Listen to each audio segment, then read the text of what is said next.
ओम शांति। एक गरीब विधवा के पुत्र ने एक बार अपने राजा को देखा। राजा को देखकर उसने अपनी माँ से पूछा, माँ, क्या कभी मैं राजा से बात कर पाऊंगा?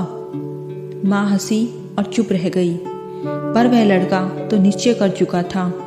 उन्हीं दिनों गांव में एक संत आए हुए थे, तो युवक ने उनके चरणों में अपनी इच्छा रखी। संत ने कहा, उस स्थान पर राजा का महल बन रहा है, तुम वहां चले जाओ और मजदूरी करो, पर ध्यान रखना वेतन ना लेना, अर्थात बदले में कुछ मांगना मत, निष्काम रहना। वह लड़का गया।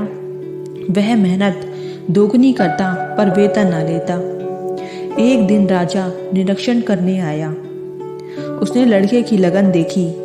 प्रबंधक से पूछा, यह लड़का कौन है जो इतनी तन्मयता से काम में लगा है? इसे आज अधिक मजदूरी देना। प्रबंधक ने विनय की, महाराज, इसका अजीब हाल है। 2 महीने से इसी उत्साह से काम कर रहा है, पर हैरानी यह है कि यह मजदूरी नहीं लेता। कहता है मेरे घर का काम है, घर के काम की क्या मजदूरी लेनी?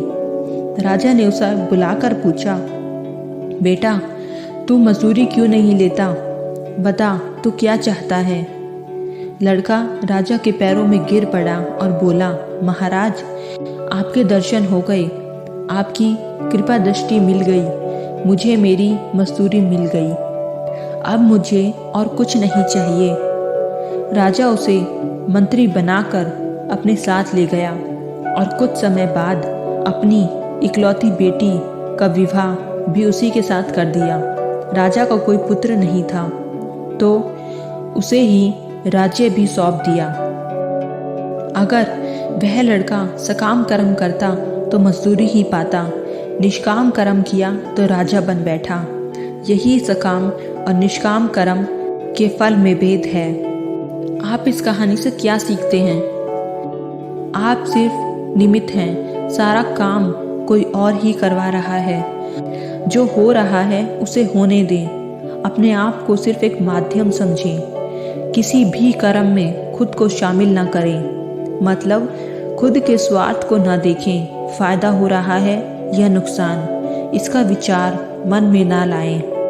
भगवत में कथा है जड़ भारत की। वे कोई भी कर्म हो उसे परमात्मा की इच्छा समझकर करते थे। चिड़िया खेत का दाना चुग जाए तो परमात्मा की इच्छा, बाढ़ आ जाए तो परमात्मा की इच्छा। कर्म में निष्कामता का भाव आएगा तो जीवन में कई उलझनों का जवाब मिल जाएगा, हल मिल जाएगा।